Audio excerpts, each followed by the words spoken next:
He ruled this city with fear until one rainy night, a homeless kid looked up and said one word, "Watch if you're ready to cry." Sir. The rain came down in sheets, turning the narrow back streets of the old industrial district into black mirrors. Neon from the few remaining signs pawn shops, 24-hour diners, flickering open lights bled red and electric blue across the puddles. Most people hurried past with collars up and heads down. Victor Marchetti did not hurry. He never had to. 6'3", broad through the shoulders, black wool overcoat heavy with water, dark hair swept back, a thin white scar cutting diagonally from his left temple to the corner of his jaw.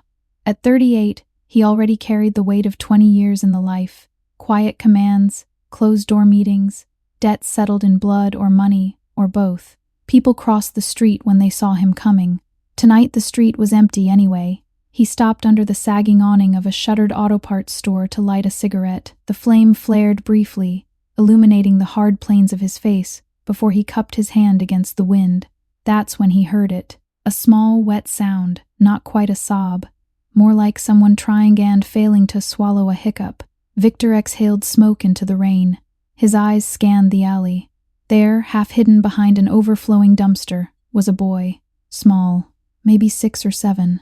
Soaked to the bone, knees pulled tight to his chest, arms wrapped around skinny legs like they could hold heat inside. No jacket, no shoes, just filthy socks with holes at the toes and sneakers long since given up. His dark hair was plastered, flat to his scalp, water dripping from the ends onto a face that was all sharp cheekbones and huge, shadowed eyes.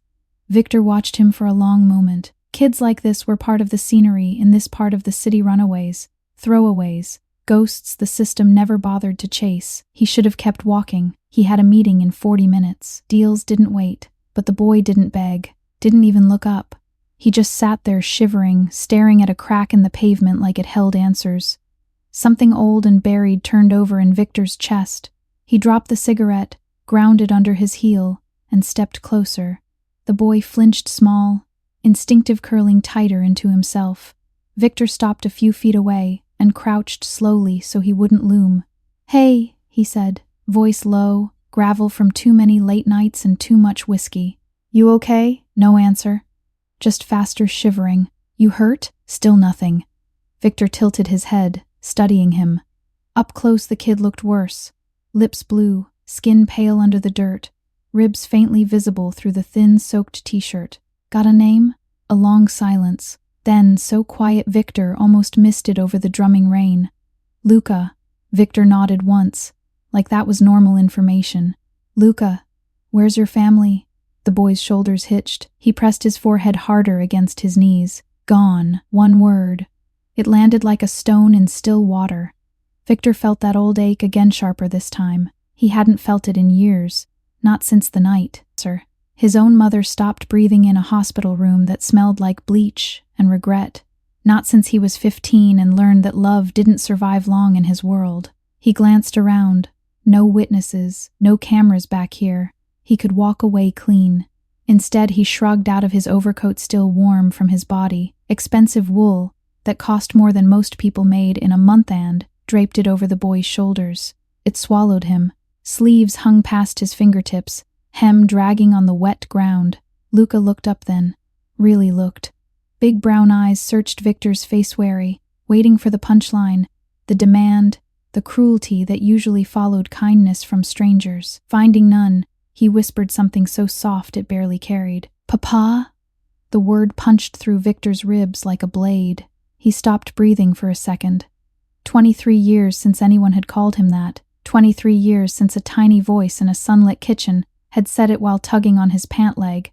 23 years since cancer took her and left him hollow, his throat closed, heat burned behind his eyes sudden, unwanted. He tried to force it down, clench his jaw, stay stone, but the tears came anyway.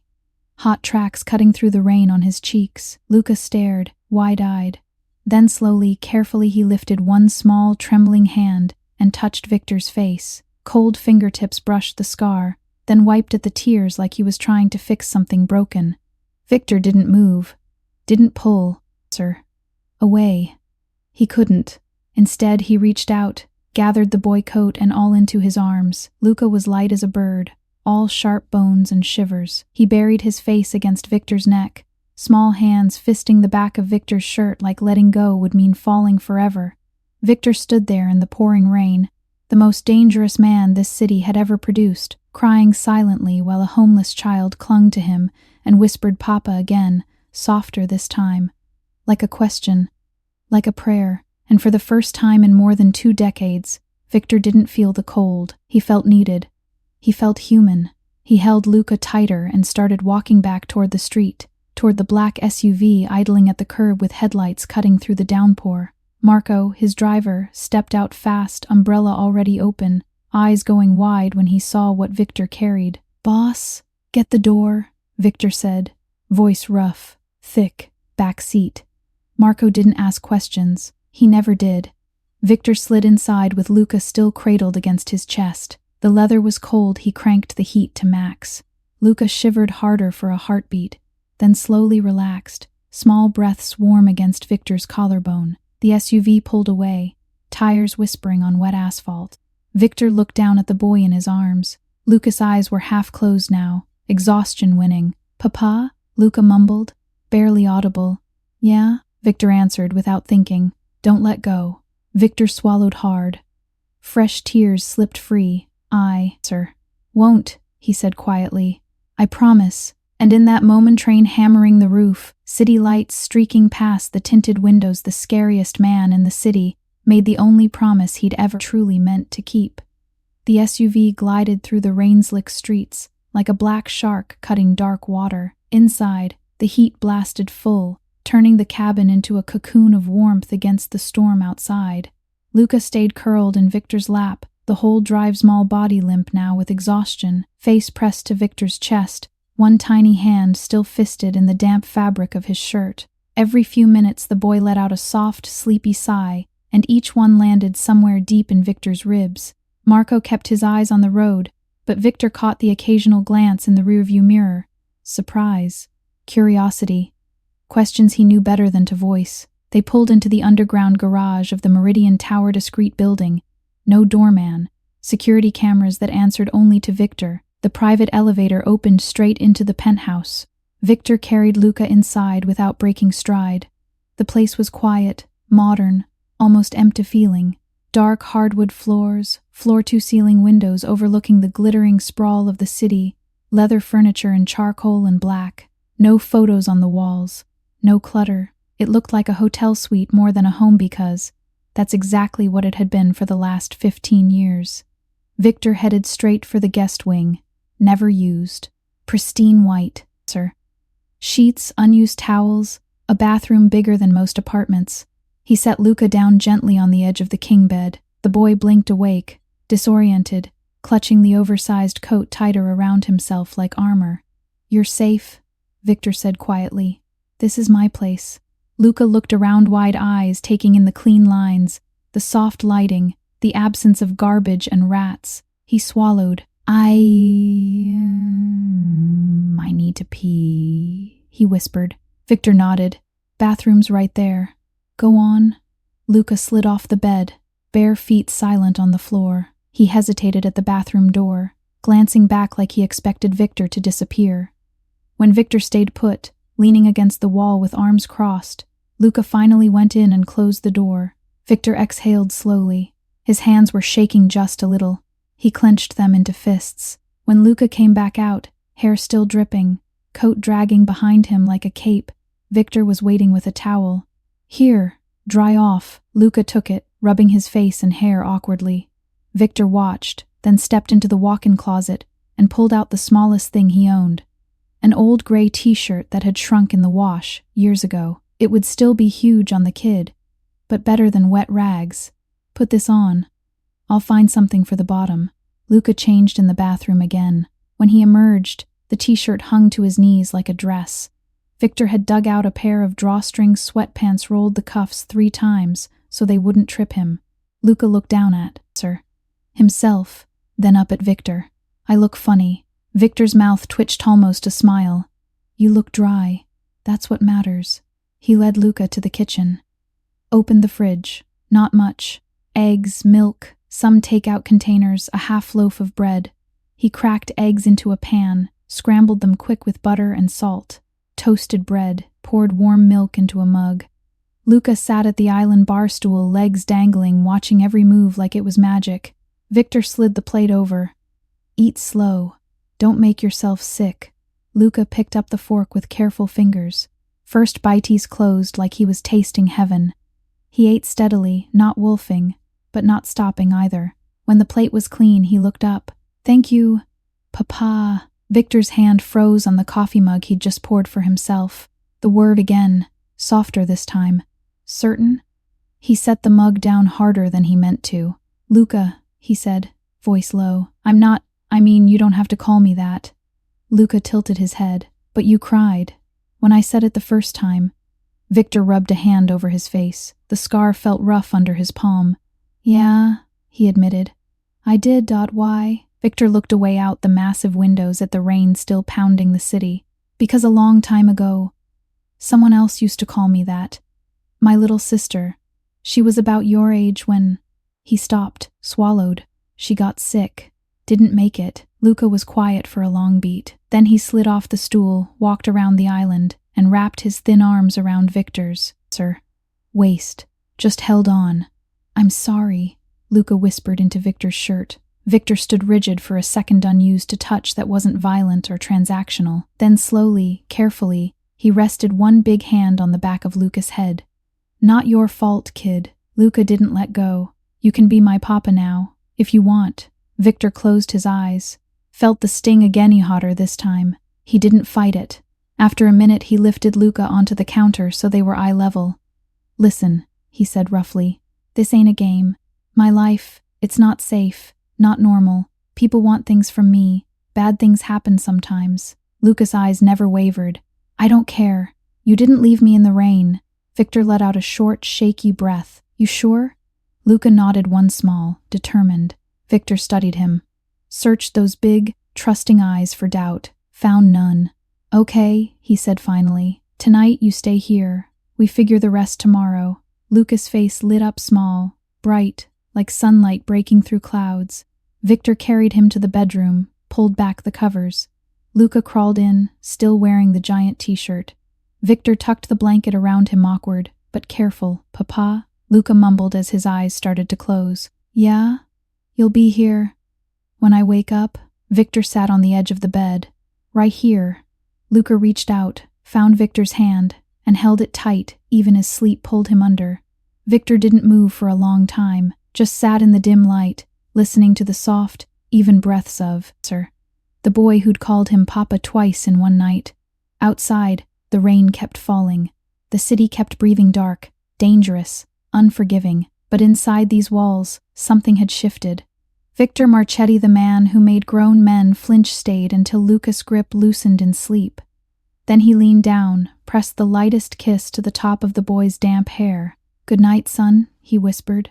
And for the first time in 23 years, the word didn't taste like ash. Morning light sliced through the blinds in thin gold bars across the hardwood floor. Luca woke slowly, blinking against the brightness. For a long second he didn't move, just lay there, staring at the clean white ceiling. The soft gray comforter pulled up to his chin, the faint smell of coffee drifting in from somewhere. No dumpster stink, no cold concrete, no fear that someone would kick him awake. He sat up carefully, like testing if it was real. The oversized t-shirt still hung on him like a tent. The sweatpants pooled around his ankles. He looked down at his hands, cleaner than they'd been in months, and then around the room, everything quiet, expensive, safe, barefoot. He padded out of the bedroom and into the open living area. Victor was at the kitchen island, sleeves of a black button-down rolled to his elbows, scrolling through his phone with one hand while flipping eggs in a pan with the other. He looked up the moment Luca appeared in the doorway. Morning, Victor said, voice low, rough from lack of sleep, but, softer than the night before. Luca hovered near the edge of the room, suddenly shy, fingers twisting in the hem of the t-shirt. Victor set the spatula down. Come eat, you must be starving. Luca took small steps forward, climbed onto one of the tall stools with a little hop. Victor slid a plate in front of him. Fluffy scrambled eggs, 2 slices of toast with butter melting into the corners, a small pile of sliced apple on the side. A glass of orange juice real, not from concentrate. Luca stared at it like it might vanish. Victor leaned on the counter across from him. It's okay. Eat. Luca picked up the fork. First bite slow, savoring, then faster. He didn't speak until half the plate was gone. You cook good, he said quietly. Victor's mouth curved just a hint. Don't tell anyone. Ruins my reputation. Luca smiled a tiny bit, the first real one Victor had seen. Small, crooked, bright. They ate in quiet for a while. Victor sipped black coffee, watching the boy. Luca kept glancing up, like checking he was still there. After the plate was clean, Luca wiped his mouth with the back of his hand. Can I stay today? Victor set his mug down. Yeah, you can stay. Luca's shoulders dropped with relief. For real? For real? For real. Victor cleared the dishes, then pulled out his phone. Made a quick call short, clipped. Doc, penthouse. 1 hour. Bring what you need for a kid. He hung up, looked at Luca. We're getting you checked. Make sure you're okay. Luca nodded. No argument. Trust, sir. Already settling in his eyes. The doctor arrived, older man, gray hair, calm hands, no questions about why a street kid was in Victor Marchetti's living room. He examined Luca gently, listened to his chest, checked his ears and throat, felt his stomach, looked at old bruises fading on his arms and legs. Malnutrition, mild anemia, a lingering cough from too many cold nights. Nothing broken, nothing permanent. Food, rest, vitamins, the doctor said to Victor in the hallway. He'll bounce back fast. Kids do. Victor nodded. Thanks, Doc. When the doctor left, Luca was back on the couch, knees drawn up, watching Victor like he might disappear.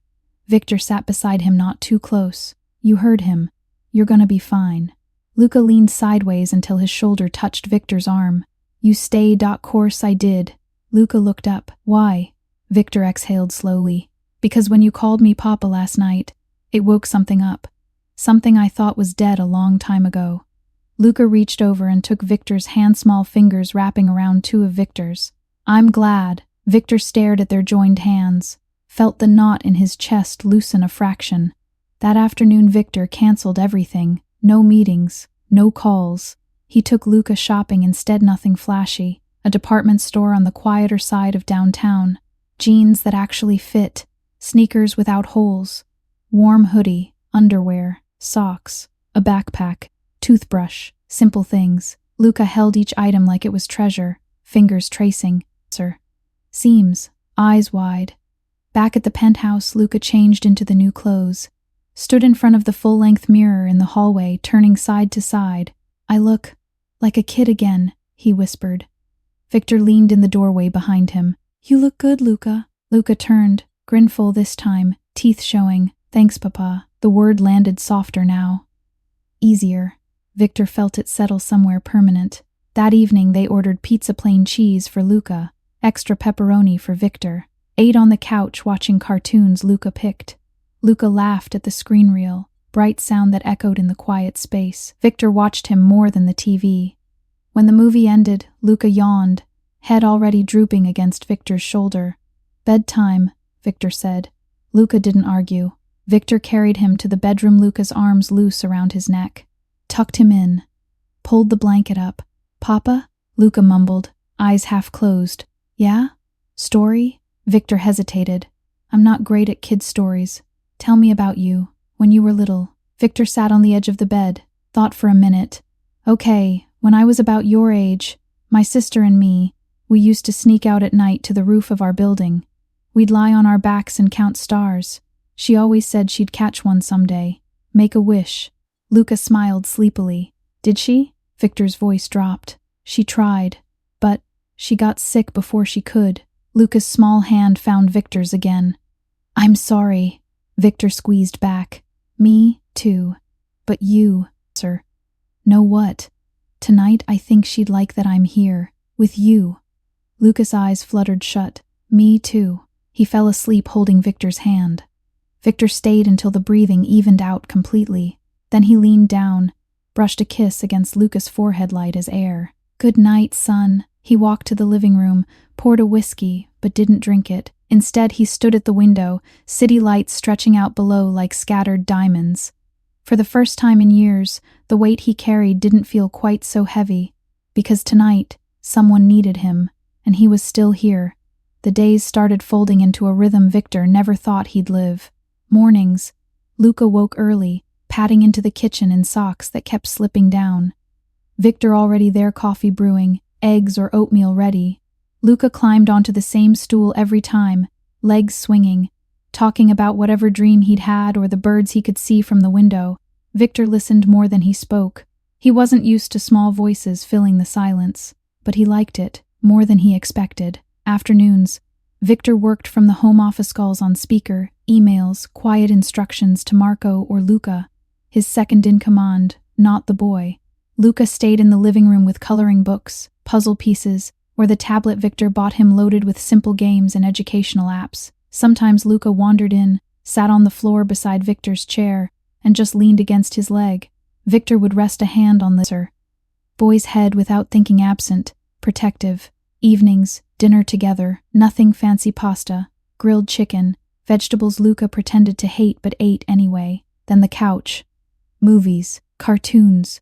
Luca curled against Victor's side, head on his shoulder, small hands sometimes finding Victor's and holding on like an anchor. Victor canceled more meetings, delegated more. The city noticed. Whispers started in back rooms. Marchetti's gone quiet. Something's off. Victor ignored it. For the first time, the empire felt secondary. One afternoon, about 2 weeks in, Victor took Luca to a quiet pediatric clinic, private entrance. No waiting room stairs. The doctor ran full blood work, checked growth charts, prescribed vitamins, and a nutrition plan. Luca sat brave through the needle, only wincing once. Afterward, Victor bought him ice cream chocolate with sprinkles. Luca ate it slowly on a park bench, legs dangling, watching pigeons. "You ever come here before?" Luca asked. Victor shook his head. "Not really. Parks weren't my thing growing up." Luca licked chocolate from his fingers. "Why not?" "Busy surviving." Victor kept it simple. "But this is nice. With you." Luca smiled big, unguarded. "We can come every week?" Victor nodded. "Every week." That night, Luca asked for another story. Victor sat on the bed edge again. "Tell me about your sister," Luca said softly. Victor hesitated. The memories were sharp, but Luca waited, eyes patient. "She was funny," Victor started. "Always, sir." Laughing. Even when things were bad. She'd make faces at me across the dinner table till I cracked. Called me Big Bear because I was tall even as a kid. She wanted to be an artist. Drew everywhere, walls, napkins, my homework. Luca listened, hugging his pillow. One winter she got really sick. Victor continued, voice quieter. Doctors said there was nothing more they could do. I sat by her bed every day after school, held her hand, promised I'd take care of her forever. He paused. She died on a Tuesday. I was 16. Luca's eyes filled. He reached out and touched Victor's arm. "I wish I could have met her," Luca whispered. Victor swallowed. "She'd have liked you. You've got the same big eyes, same stubborn chin." Luca smiled through tears. "Maybe she sent me to you." Victor looked at him, really looked, felt something crack open wider inside. Maybe she did. He tucked Luca in tighter than usual. Stayed until the boy's breathing slowed. In the living room later, Victor pulled out a drawer he hadn't opened in years. Inside, one faded photo. His sister at 8, grinning, paint on her cheek, holding up a drawing of 2 stick figures labeled Big Bear and me. He stared at it a long time. Then he walked to the fridge, blank stainless steel, and taped the photo there with a magnet. First thing ever on that door. The next morning Luca saw it, stopped dead. "Who's that?" "My sister," Victor said simply. "When she was little." Luca studied the picture. "She looks happy. She looks happy. She, sir, was." Luca touched the edge gently. "Can I draw one for her?" Victor nodded. "Yeah, you can." That afternoon Luca sat at the kitchen table with crayons. Drew carefully. 2 stick figures, again one tall with a scar, one small holding hands under a big yellow sun. He added a 3rd figure in the sky, smiling down with wings. "Her," Luca explained, pointing. "Watching us." Victor pinned it right beside the old photo. Luca beamed. That evening, while Luca napped on the couch, Victor made a call he'd been avoiding. His lawyer discreet, loyal, expensive. "I need adoption papers," Victor said without preamble. Fast, clean, no questions. A pause on the other end. "This for the boy?" "Yeah." Another pause. "You sure, Victor? This changes everything. Permanently." Victor glanced at Luca asleep, blanket tucked under his chin, thumb near his mouth like he was 5 again. "I've never been surer of anything." He hung up. Later, when Luca woke, rubbing his eyes, Victor sat beside him. "Luca," he said quietly, "if you want, we can make this official, on paper, so you're mine, legally. No one can take you away." Luca blinked, processed, then his face lit up like sunrise. "Really? Like, forever? Forever?" Victor said. Luca threw himself into Victor's arms hard, sudden, buried his face in Victor's neck. "Yes," he whispered. "Please.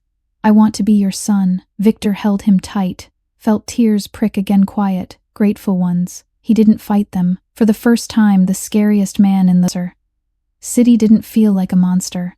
He felt like someone who could be loved, and that scared him more than any rival ever had.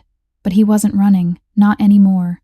The adoption hearing came faster than Victor expected. 3 weeks of quiet paperwork, discreet calls, a judge who owed a favor and asked no uncomfortable questions. The courtroom was small wood-paneled, fluorescent lights humming overhead, a few empty benches. Victor wore a plain dark suit, no tie, no flash. Luca sat beside him in new khakis and a button-down, legs swinging nervously. Under the table, small hand gripping Victor's under the edge, where no one could see. The judge was a woman in her 50s, short gray hair, kind but sharp eyes. She read through the file slowly, then looked at Luca. "Luca," she said gently, "can you tell me who you want to live with?" Luca didn't hesitate. He looked straight at her, voice small but steady. "With Vic. He's my papa now. He keeps me safe. He cooks breakfast. He stays when I'm scared." Victor felt his throat tighten. He kept his face neutral, but his fingers squeezed Luca's hand once quick, reassuring. The judge smiled faintly, turned to Victor. "Mr. Marchetti, you understand this is permanent? Full parental rights and responsibilities." Victor met her gaze level. "I do." She nodded once. "Then I see no reason to delay." Papers signed. Gavel tapped softly. Done. Outside the courthouse steps, sunlight hit them warm and sudden. Luca looked up at Victor, eyes shining. "I'm really, sir, yours? Like, forever?" Victor crouched to his level, cupped the back of Luca's neck. "Yeah, kid, forever. You're my son now. Official, sir." Luca launched himself forward, arms around Victor's neck, face buried in his shoulder. Victor lifted him off the ground in a tight hug, spinning him once. Luca laughed, bright, free sound that echoed off the stone steps. People walking by glanced over, but Victor didn't care. For once, the world could look. They celebrated quietly. Ice cream shop 2 blocks away. Luca got a double scoop of chocolate chip cookie dough, got it all over his chin. Victor wiped it with a napkin, grumbling half-heartedly while Luca giggled. Back home, Luca ran straight to the fridge to show the adoption certificate still warm from the printer to the photos already taped there. "Look," he said to the old picture of Victor's sister. "Now it's all official. I'm part of the family too."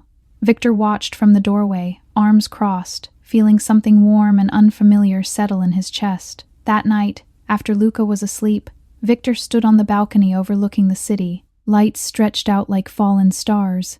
He lit a cigarette, first one in Day's End, let the smoke curl into the cool air. His phone buzzed. Luca. The other one his second in command. Boss. Words spreading. People asking why you're ghosting deals. Rivals sniffing around. "You good?" Victor exhaled slowly. "I'm better than good," he said. "But keep ears open.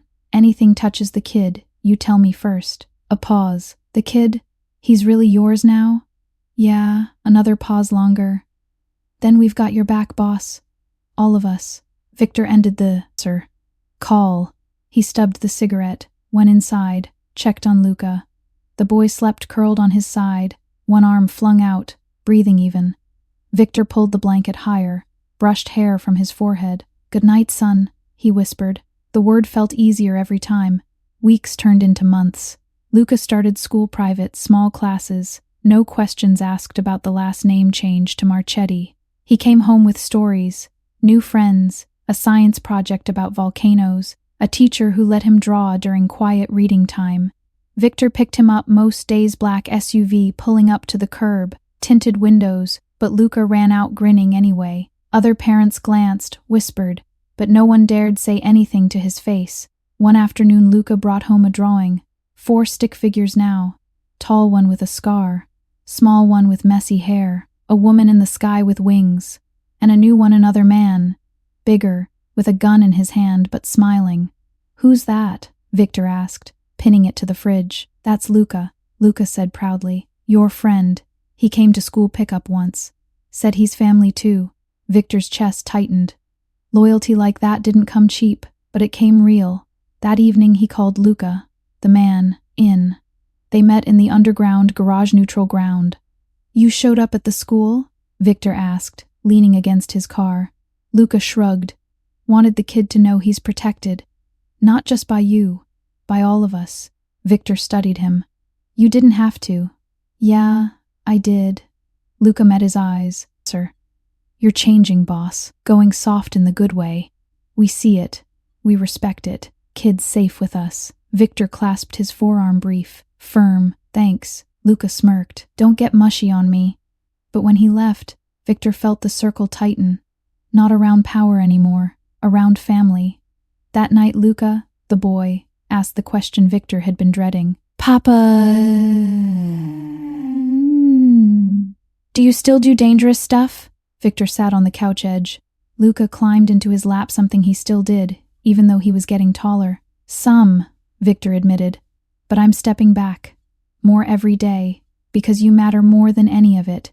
Luca rested his head on Victor's shoulder. "I don't want you to get hurt." Victor wrapped his arms around him. "I won't let that happen. Not anymore." Luca was quiet a long time. "Then I love you, Papa." The words hit soft, sure. Victor closed his eyes, felt tears prick quiet ones. "Love you too, son," he said, voice rough. More than anything, outside, the city hummed dark, restless, full of shadows. But inside these walls, the scariest man in it had found something stronger than fear. He'd found home. Peace lasted longer than Victor ever dared hope. Almost 2 years of quiet mornings, school runs, weekend soccer games where Luca ran the field in 2 big cleats, shouting, "Papa, watch this." Every time he scored, Victor sat in the stands, hoodie up, cap low, clapping harder than any other parent. Luca grew taller, his laugh louder, his drawings more detailed. The fridge door, became a gallery. Stick figures turning into real portraits, suns and rainbows. One careful sketch of Victor sleeping on the couch with Luca curled against him.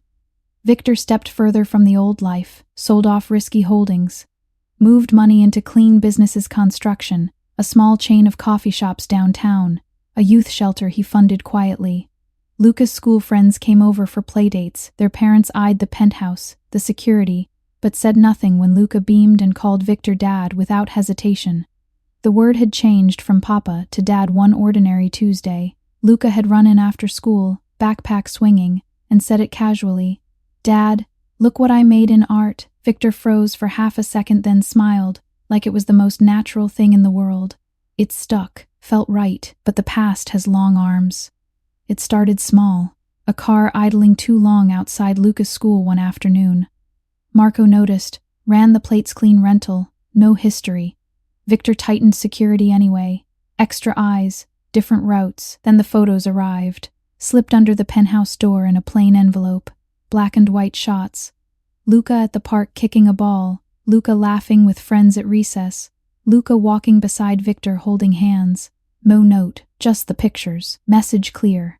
Victor went cold in a way he hadn't in years. He locked the envelope in his safe.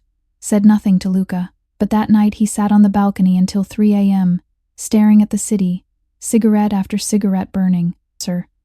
Down to the filter. Luca sensed it. Kids always do. "Dad?"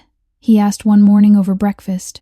"You okay? You look tired." Victor forced a smile. "Just work stuff. Nothing you need to worry about." Luca frowned, poked at his oatmeal. "If someone's mean to you, tell me. I'll help." Victor reached across the table, ruffled Luca's hair. You already help.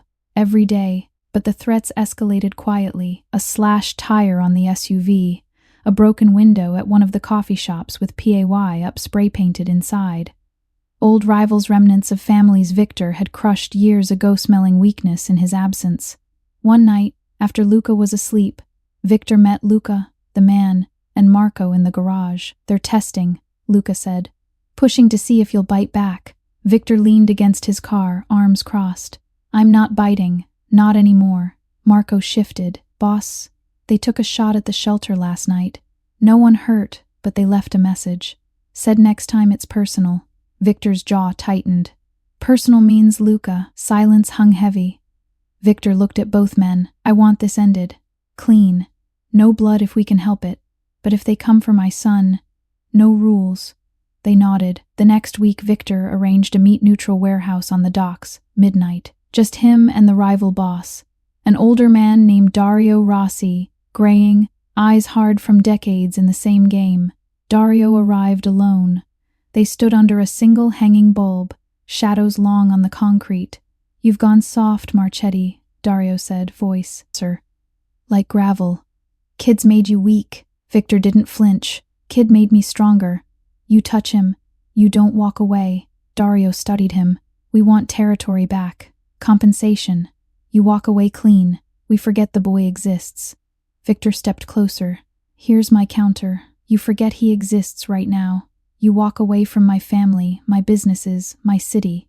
Or I remind you why people used to cross streets when they saw me coming. Dario laughed short, bitter. You really think you can quit? I already did, Victor said quietly. And I'm not going back. Dario searched his face, saw something final there. After a long beat, he nodded once. Truce. But if you ever step foot in the game again, I won't. They shook hands cold, brief. Dario left first. Victor stayed, breathing the salt air off the water, feeling the weight lift just a little. He came home at dawn, slipped into Luca's room. The boy was asleep, curled under the blanket, one arm flung out. Victor sat on the floor beside the bed, back against the wall, watching him breathe. Luca stirred, eyes fluttering open. Dad? Yeah. Go back to sleep. Luca reached out sleepily, found Victor's hand. You're home, always home, Victor whispered. Luca smiled, eyes closing again. Good. Don't leave. Victor stayed on the floor until the sun came up, hand still in Luca's. Later that morning, over breakfast, Luca drew another picture. The two of them on a beach, sun high, waves blue. No shadows, no scars. Victor pinned it to the fridge. Looks perfect, he said. Luca grinned. That's us. Safe. Victor pulled him into a hug tight, fierce. Yeah, he murmured into Luca's hair. Safe. The city kept its secrets. The old life lingered in corners. But inside these walls, love had built something unbreakable. And for the first time, Victor believed he could keep it. Time moved softer after the truce. The threats faded like smoke in wind. No more shadows at school gates. No more envelopes under the door. Victor breathed easier, still watchful, still careful, but the constant edge dulled. Luca grew into it, 9 years old now, all elbows and knees, hair always a mess no matter how many times Victor tried to comb it. He played soccer every weekend, collected comic books, begged for a dog. Victor said maybe next year. The penthouse felt lived in. Toys scattered in corners, quickly picked up when company came. Drawings covering half the fridge, a small shoe rack by the door with Luca's sneakers lined up beside Victor's polished boots. Victor cooked more pancakes on Sundays like Luca's mom used to make, even if they came out lopsided. Luca laughed every time, said they tasted better that way. One crisp fall afternoon, Victor took Luca to the old neighborhood, the one he'd grown up in, before everything turned dark. Narrow streets, brick row houses, the smell of fresh bread from the corner bakery still the same. They walked slowly. Luca held Victor's hand without thinking. This is where you lived? Luca asked, sir, looking up at the faded blue door of a 3-story walk-up. Yeah, 3rd floor. Me and my sister shared the smallest bedroom. Window looked right over the alley. Luca peered up. Was it nice? Victor shrugged. Wasn't much, but it was home. Until it wasn't. They stopped at the bakery. Victor bought 2 cannoli crisp shells dusted with powdered sugar. Luca bit into his, eyes widening at the sweet ricotta. Better than ice cream? Victor teased. Luca grinned through cream on his chin. Different better. They sat on a bench across the street from the old building. Victor stared at it a long time. I haven't been back here in 20 years maybe, he said quietly. After she died, I couldn't stand it. Everything reminded me. Luca leaned against him. Does it hurt now? Victor thought about it, a little. But it's a different kind of hurt, like remembering something good that got taken away. Luca was quiet. Then, I remember my mom sometimes. Not everything, just her singing when she tucked me in. And her hands, they were always cold but soft. Victor wrapped an arm around Luca's shoulders. You can talk about her whenever you want. Or not. Either way's okay. Luca nodded. I like talking about her. Makes her feel closer. They sat until the sun dipped low, painting the bricks gold. On the drive home, Luca fell asleep in the back seat, cannoli wrapper still clutched in his hand. Victor carried him inside, laid him on the couch, covered him with the throw blanket. Then he went, to his office, pulled out the old photo of his sister again, studied her smile. For the first time in decades, looking at it didn't feel like bleeding. He taped a new drawing beside it, Luca's latest. The 2 of them standing in front of the bakery, cannoli in hand, sun overhead. Underneath, in careful letters, Family Day. Victor smiled small, real. That winter, Luca turned 10. They celebrated quietly. Homemade cake, Victor's attempt at chocolate slightly burnt edges.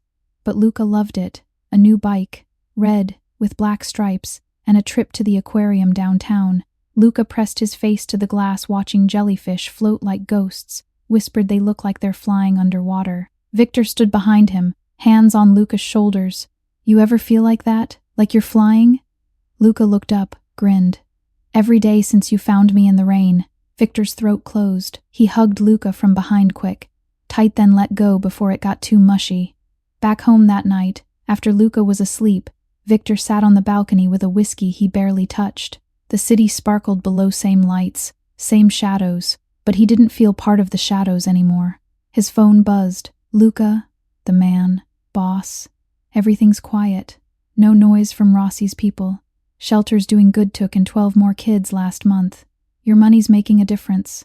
Victor exhaled. Good. Keep it that way. A pause. You sound different. Happy different. Victor chuckled softly. Maybe I am. He hung up. Went, sir. Inside, checked on Luca one more time. The boy slept sprawled across the bed, one foot hanging off, breathing deep and even. Victor sat on the edge, watched him for a long minute. You changed everything, he whispered. Didn't even know I needed changing. He leaned down, kissed Luca's forehead light. Familiar now. Good night, son. In the quiet dark, Victor felt it fully.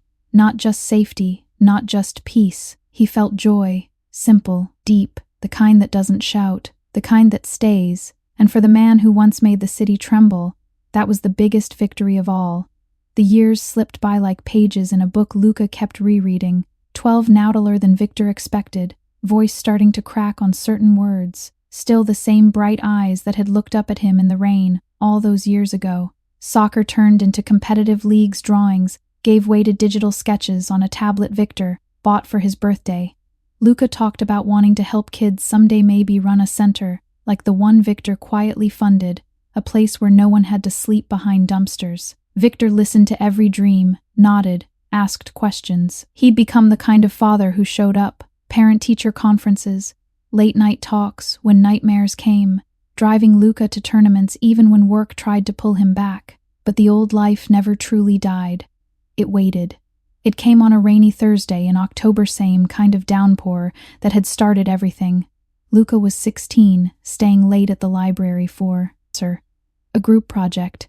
Victor was supposed to pick him up at 8:30 a.m. He got there at 8:15, always early these days. The parking lot was empty, except for one van with tinted windows. Victor's gut twisted the second he saw it. He called Luca's phone, straight to voicemail. He was out of the car in seconds, coat flapping, moving fast toward the library doors. Inside, quiet, warm smell of old books. The librarian looked up, startled. Luca Marchetti, tall kid, dark hair, backpack with a red stripe. He here? She frowned. He left about 20 minutes ago. Said his dad was waiting outside. Victor's blood went ice. He was already running back to the lot. The van was gone. He called Marco, first voice flat, lethal calm. They took him. Marco didn't waste words. On it. Every crew, every camera. We'll find him. Victor didn't wait. He drove fast, reckless, straight to the one place he knew might have answers. Dario Rossi's old warehouse on the docks. The truce had held for years, but grudges aged like wine. The building looked abandoned, chain-link fence sagging, windows dark. Victor parked a block away, walked in shadows, slipped through a side door left cracked like bait. Inside, dim emergency lights, smell of rust and salt, voices echoed from deeper in low, laughing. Victor moved silent, gun drawn but low.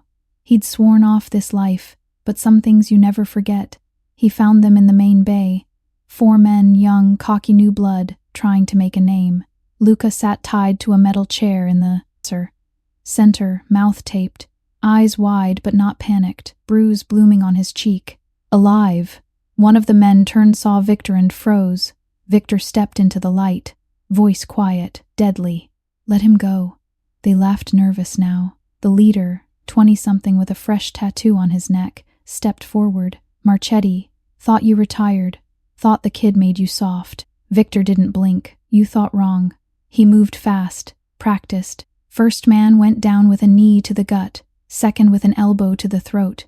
Third tried to pull a knife. Victor disarmed him in one twist, sent him sprawling. The leader raised his gun. Victor was already there, grabbed the wrist, twisted hard. Crack. Gun clattered. Leader screamed. Victor knelt, pressed the barrel of his own gun under the man's chin. Where's the order come from? The kid, because that's what he was. Spat blood. Rossi's nephew. Says you owe. Says the kid pays the debt. Victor's eyes went darker. Tell your boss the debt's paid. In full. Tonight. He stood, walked to Luca. Cut the ropes with a pocket knife. Pulled the tape off gently. Luca gasped air, voice hoarse. Dad? Victor pulled him into his arms hard, protective. Felt Luca shaking. I got you, Victor whispered. I got you. Sirens wailed in the distance. Marco's doing, no doubt. Victor helped Luca stand. The boy leaned on him, legs unsteady. Outside, Marco waited with the SUV, doors open, engine running. Police are 2 minutes out, Marco said. We're clear. Victor got, sir. Luca in the back seat, slid in beside him. Held his son's hand the whole drive home, silent, tight. At the penthouse, Victor carried Luca inside. Despite protests, he can walk. Dad sat him on the couch, cleaned the cut on his cheek, checked for broken bones. Nothing serious, just bruises, just terror. Luca watched him work, eyes glassy. You came, he said quietly. Victor paused, cloth in hand. Always. Luca's lip trembled. I was scared, but I knew you'd find me. Victor set the cloth aside, pulled Luca against his chest, held him like he had that first night in the rain, tight, like letting go would break something. I'm sorry, Victor murmured into Luca's hair. Should have been there sooner. Luca shook his head against Victor's shirt. You were there when it mattered. They stayed like that, father and son, until Lucas' breathing slowed, exhaustion winning. Victor carried him to bed, tucked him in, sat in the chair beside until dawn. In the morning light, Luca woke first, looked at Victor unshaven, eyes red, still in yesterday's clothes. You didn't sleep. Victor shrugged. Didn't need to. Luca reached out, took Victor's hand. I love you, Dad. Victor's throat closed. Tears came quiet, unstoppable. Love you more, son. Outside, the city woke, same streets, same rain starting again. But inside, the bond held stronger than ever. Because love, Victor finally understood, wasn't soft. It was the hardest, fiercest thing he'd ever known, and it had saved them both. The hospital room smelled like antiseptic and stale coffee. Pale morning light filtered through half-closed blinds, striping the bed where Victor lay, shoulder bandaged, thick, leg propped on pillows, the fourth line taped to the back of his hand. The bullet in his shoulder had gone clean through the one in his thigh, had lodged deeper, required surgery. He'd refused pain meds strong enough to knock him out, said he needed to stay sharp. Luca sat in the chair beside the bed, 16, still wearing the same hoodie from the night before, sleeves pushed up, eyes red-rimmed but steady. He hadn't left since the ambulance brought them in. Hadn't slept either. "You look like hell," Luca said quietly, trying for a smile that didn't quite reach his eyes. Victor huffed a laugh short, pained. "Feel like it too." Luca leaned forward, elbows on knees. "The doctors said you'll be fine. Just need rest. And to stop being stubborn about the morphine." Victor glanced at the untouched button on the fourth stand. "I've had worse." Luca's jaw tightened. "You took 2 bullets for me." Victor met his gaze. "I'd take 20 more." Luca looked away out the window at the gray city sky. His voice came small. When they grabbed me, I thought maybe this time you wouldn't come, or you'd come and get hurt worse. Or Luca." Victor's voice cut through, firm but gentle. "Look at me." Luca did, eyes glassy. "I will always come," Victor said. "No matter what, no matter who. You're my son. That doesn't have an answer." Expiration date. Luca swallowed hard, nodded once. Then he reached out and took Victor's good hand, careful of the tape and bruises. "I was so scared," Luca admitted, voice cracking. "Not just for me. For you. I kept thinking, what if I lose you? After everything?" Victor squeezed back, weak but real. "You won't." They sat in silence for a while. Machines beeped softly. Nurses passed in the hall. Luca finally spoke again. "There's something I've been wanting to say. For a while now." Victor waited. Luca took a breath. "I want to help kids like I was. Like we both were, in different ways. I've been researching nonprofits, safe houses, after-school programs. I want to start one. Here in the city. Call it, maybe Second Rain or something. Because that night in the alley changed everything." Victor studied him, saw the determination in the set of his jaw. The same stubborn chin his sister used to have. "You've got the heart for it," Victor said quietly. "And the brains. You'll do it right." Luca's eyes searched his face. "Will you help? Not with money, I know you'll do that anyway. But be part of it? Show up? Teach them what real strength looks like?" Victor let out a slow breath, felt the ache in his chest shift, not from bullets, but from something fuller. "Yeah," he said. "I'll be there. Every step." Luca smiled, small at first, then wide. "Real. Good. Because I'm not doing it without my dad." Victor's throat worked. He pulled Luca closer, awkward with the bandages, but firm. "Luca, sir," rested his forehead against Victor's shoulder, careful of the wounds. They stayed like that until a nurse came in to check vitals. Luca sat back, wiping his eyes quick like he hadn't been crying. Recovery crawled. Weeks in the hospital, then home with physical therapy, crutches, then a cane Victor pretended he didn't need. Luca was everywhere, cooking, badly, but trying, changing dressings, reading aloud from school books when Victor got restless. He even dragged a chair to the balcony so they could sit together at sunset, watching the city lights come on. One evening, Luca brought an old photo album, something Victor had forgotten existed.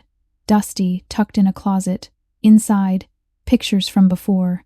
Victor at 15, lanky and scowling, arm around his little sister who grinned like the world was hers.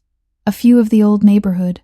One blurry shot of Victor holding her hand at a street fair. Luca turned pages slowly. "She looks happy," he said. "She was," Victor answered. "Most of the time." Luca stopped on a photo of Victor, maybe 20, standing outside the same bakery they'd visited years ago. Younger scar, harder eyes. "You were already in deep by then," Luca said. "Not a question." Victor nodded. "Yeah, but I didn't know any other way." Luca closed the album, looked at him. "You found another way. Because of me." Victor reached out, cupped the side of Luca's face, thumb brushing his cheek. "Because you gave me a reason to." Luca leaned into the touch. "I'm proud of you, Dad, sir. Not for the power or the fear you used to carry. For choosing different." Victor closed his eyes briefly, felt tears slip free, quiet, unashamed. "I'm proud of you too, son. Every damn day." Outside, rain started again, soft at first, then steady, tapping the windows like it remembered. Luca rested his head on Victor's good shoulder. They listened to it together. The scariest man in the city, scarred, bandaged, retired from shadows, wasn't scary anymore. He was just a father, healing, loved, and finally, at peace, 6 years passed like a long, quiet exhale. Luca stood on a small outdoor stage in the courtyard of the new community center, fresh brick walls painted soft gray, wide windows letting in afternoon sun, a sign above the door reading Second Rain Youth Center in clean white letters. 22 now, broad-shouldered like Victor had been at that age, but softer around the eyes, easier smile. He wore a simple button-down and jeans. No tie, didn't need one. This wasn't about power. The crowd wasn't huge, maybe 80 people, local families, donors, kids from the program, a few reporters who'd caught wind of the opening. Victor sat in the front row center seat, gray threading through his dark hair, scar faded to a thin silver line, cane resting against his knee from days when the old wound ached in the rain. He wore a dark sweater, sleeves rolled up, watching his son with the kind of pride that didn't need words. Luca stepped to the mic, cleared his throat one small, nervous, habit he'd never lost. "Thank you all for coming," he began, voice steady, warm. "This place, it's been a dream for a long time. A safe spot for kids who need one. Meals, homework help, art classes, someone to listen when the world feels too big. We're not fixing everything, but we're giving them a chance to breathe, to hope." He paused, looked down at the notes he wasn't really using. "I was one of those kids once," he said quieter, 6 years old, sleeping behind a dumpster in the rain. No one looking for me, no one who cared enough to stop. Until one man did. The crowd shifted, subtle, attentive. Luca's eyes found Victor's, held there. My dad, Victor Marchetti, walked past hundreds of people that night and stopped for me. He didn't have to. He could have kept walking. But he didn't. He gave me his coat. He carried me home. He cried when I called him Papa. And he never stopped showing up after that. A few soft sounds in the audience murmurs, someone wiping their eyes. "He built me a life," Luca continued. "Not with money or fear.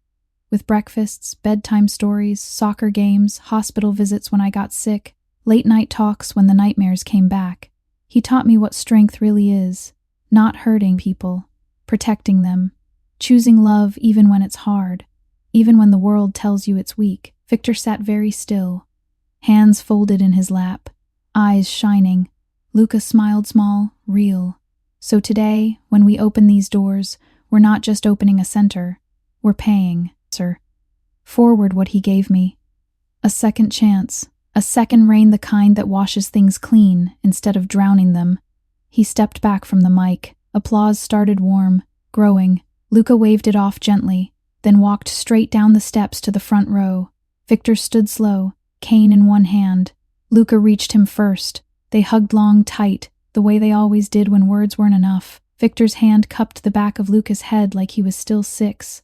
"You did good, son," Victor said, voice thick, low enough for only Luca to hear. Luca pulled back just enough to look at him.